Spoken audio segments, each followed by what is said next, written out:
एई मिठा को बनिया पई आपनको बेसी किछि झंझट लागिबोनी। कम समय रे तयारी ही जिवो आ थरे बनेइले आपण माने याको 15 रु 20 दिन पर्यंत बाहर स्टोर करि परिबे। प्राय समस्तଙ୍କ घरे बेसन तो निहाती थाए। आज आमे सेई बेसन रु सहज उपाय रे सुआदिया पेड़ा तयारी करबा। आ एठी म आपनको भांगी की भी देखैछि। देखंतु एमिति देखा जाउछि ना जेमिति की पार्टी रे दौ दौ मिलई जिवो। ठीक कथा सेई भଳି ही आजिर पेड़ा तयारी हबो। नो फेल रेसिपी आकु जे केही भी बनै पारिबे एते सहज बनेइबा। ए बेसन सहित आउ दुईटी सामग्री आमकु लागिबो ए पेड़ा को बनिया पई जहा कि समस्त घरे मिलि जिवो। आगकु राखी जन्माष्टमी नुआखाई गणेश पूजा एमती बहुत किछि अछि। आपण माने मार्केट को मिठा किनिया को जिबे एक रे तो हाई प्राइस रे आपनको मिठा मिलिबो ता छडा आपण भी सियोर नथिबे जे ए मिठा केते प्योर अछि बोली। डरी डरी मार्केट रु मिठा किनिबा अपेक्षा शुद्धतार सहित घरे मिठा को तयारी करंतु। ताहले चलंतु तयारी करिबा बेसन पेड़ा। तो एई पेड़ा को बनिया पई एठी देखंतु मु गोटे फ्राई पैन नेछि आपण माने कड़ाई मध्य नै परिबे।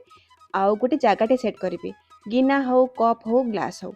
मो पाखरे मेजरिंग कप थिला तो मु मेजरिंग कप रे मापिकी एठी मु प्रथमे गोटे कप नेछि बेसन आ पुणी थरे सेही कप रे 3/4 कप आ गोटे कप रु टिके कम बेसन नेछि।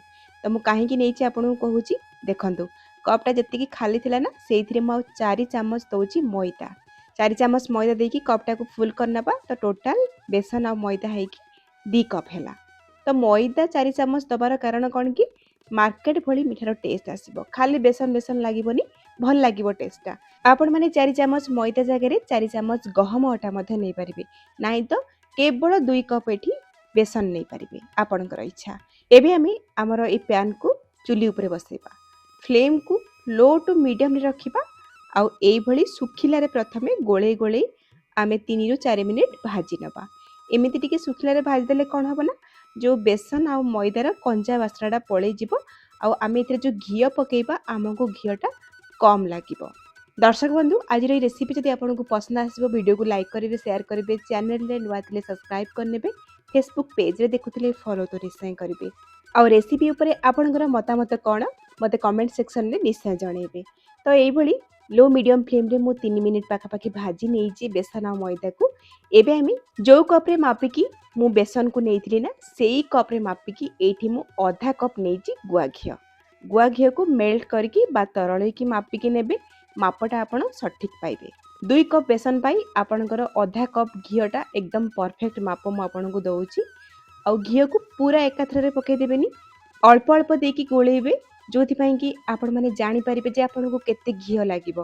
ता छडा बेले बेले बेसन रो क्वालिटी ऊपर रहिबो जे आपनको टिके कम घियो मध्य लागि पारे।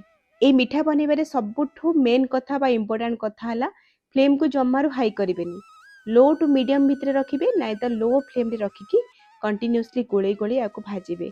काहे कि ना बेसन अछि तळु बहुत जल्दी लागि जिवो बा पोडी जिवो। पोडी गले कोन हबो ना कलर चेंज हे जिवो आ गोटे पित्ताळिया टेस्ट मध्य आसी जाय पारे। एठी आपण माने देखि परथबे जे मो अल्प अल्प घियो देकी केमिति गोळौची आउ जो बेसन रो टिके गोटा अंश बा लम्प्स जदि आपनको देखा जाउथबो भाजिला बेले आपण माने स्पैचुला रे एई भली टिके प्रेस करी करी बा दबेई दबेई गोळौथिबे जोथि पई कि आपणकर बेसनटा लम्प्स रहिबोनी पूरा प्लेन हे कि भाजी हबो। एठी देखंतु मु पूरा आधा कप घियो को देकी भाजी नेची आधा कप घियो ही मते लागिला। आउ केमिति जानिबे जे आपणकर घियोटा एठी ठीक अछि कि नै देखंतु आपनको ना आर टेक्सचरटा एमती ओदालिया लागिबो माने टिके भुरभुरा हे कि लागिबो। जदि आधा कप घियो देला परे भी आपनको सुखिला लागुची बा एकदम ड्राई लागुची ताले आपण माने आउ गोटे 2 चम्मच घियो एठी देई परिबे। फ्लेम एबे भी लो रे अछि लो रे ही रखिथिबे प्रथम और शेष जाय आउ टिके समय भाजिबा जेमिति कि आमे जो घियोटा एथरे देइचे ना से घियोटा जेमति बेसन रु छाडी आसीबो से पर्यंत भाजिबा। जेते समय आपणकर लो फ्लेम रे बेसनटा घियो सहित भाजी होबो ना मिठार बा पेडार स्वादटा सेते भला आसीबो। तो सुखिला रे 3 मिनिट खंडे भाजिबे आउ घियो देला परे आउ 5 रु 6 मिनिट आपनको भाजिबा को पड़िबो।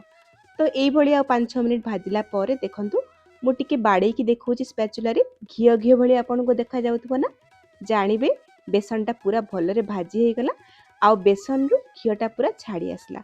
आउ ता छडा ए जो बेसनटा ना गोटे जगह रे गद्दा हे जिवो माने टिके पानिया हला भली लागिबो आउ अटा चकटा हला भला लागिबो जानिबे एटा पूरा पूरी भाजी हे गला। आठु अधिक भाजीबा दरकार नै आउ बेसन रो कलरटा ना आपनको आउ टिके गाढ़ा लागिबो माने कलर टिके आसीबो जानिबे एटा हे गला।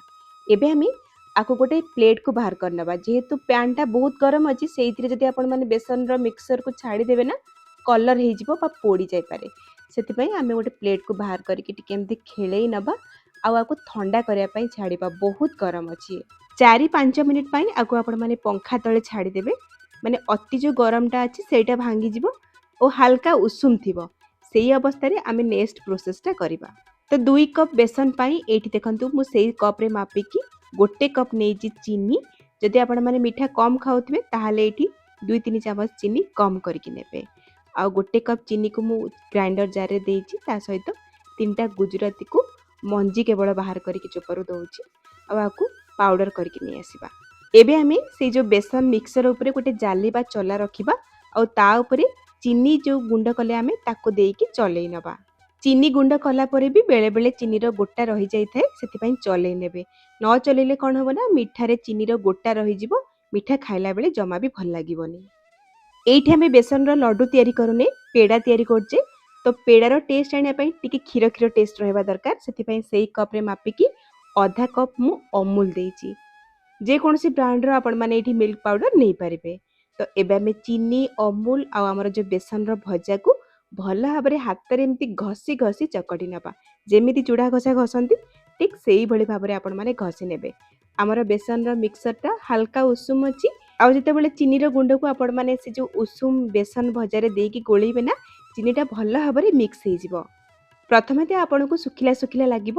ଯେତେବେଳେ ଆପଣମାନେ ହାତରେ ଘଷି ଘଷି ୟାକୁ ଗୋଳେଇ ନେବେ ନା, ଆପଣଙ୍କୁ ଲାଗିବ ଯେ ହଁ ଠିକ୍ ପରଫେକ୍ଟ କନସିଷ୍ଟେନ୍ସିକୁ ଇଏ ପଳେଇ ଆସିଲା।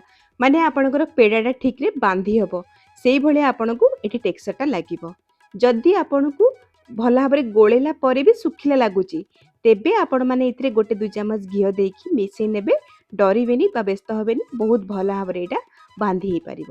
ଦେଖନ୍ତୁ ମୁଁ ଆପଣଙ୍କୁ ଦେଖଉଛି ଗୋଳେଇ ସାରିଲା ପରେ ଏଇଭଳି ବାନ୍ଧି ହେବା ଦରକାର।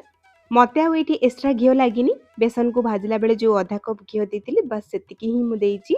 ଆଉ ଯେହେତୁ ଏଇଥିରେ ଆମେ ବିଲକୁଲ ବି ପାଣି ବା କ୍ଷୀର କୌଣସିର ୟୁଜ୍ କରିନି, କେବଳ ଘିଅ ଦେଇକି ଆମେ ମିଠାକୁ ବା ପେଡ଼ାକୁ ତିଆରି କରୁଛେ।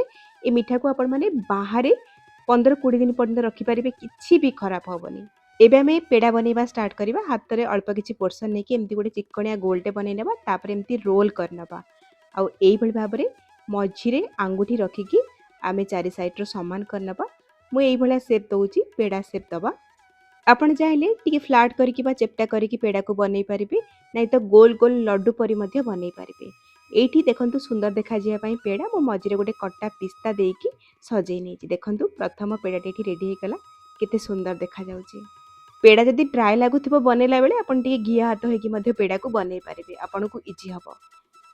ଆଉ ପେଡ଼ା ସୁନ୍ଦର ଦେଖାଯିବା ପାଇଁ ଯେମିତି କ୍ରାକ୍ ନ ରହିବ 4 ସାଇଡ଼୍‌ରୁ, ସେଇଭଳି ସମାନ କରିକି ବା ଚିକ୍କଣ କରିକି ପେଡ଼ାକୁ ବନେଇବେ, ଦେଖିବାକୁ ଭଲ ଲାଗିବ। ମୁଁ ଯେତିକି ଆପଣଙ୍କୁ ମେଜରମେଣ୍ଟ ଦେଇଛି ନା, ସେଇ ହିସାବରେ ଯଦି ପେଡ଼ା ବନେଇବେ ନା, ଏକଦମ ବେସନ ପେଡ଼ା ପରଫେକ୍ଟ ତିଆରି ହେବ। ଦେଖନ୍ତୁ ଏଇଭଳି ଭାବରେ ଏଇଠି ମୁଁ ସବୁ ପେଡ଼ାକୁ ବନେଇ ନେଇଛି।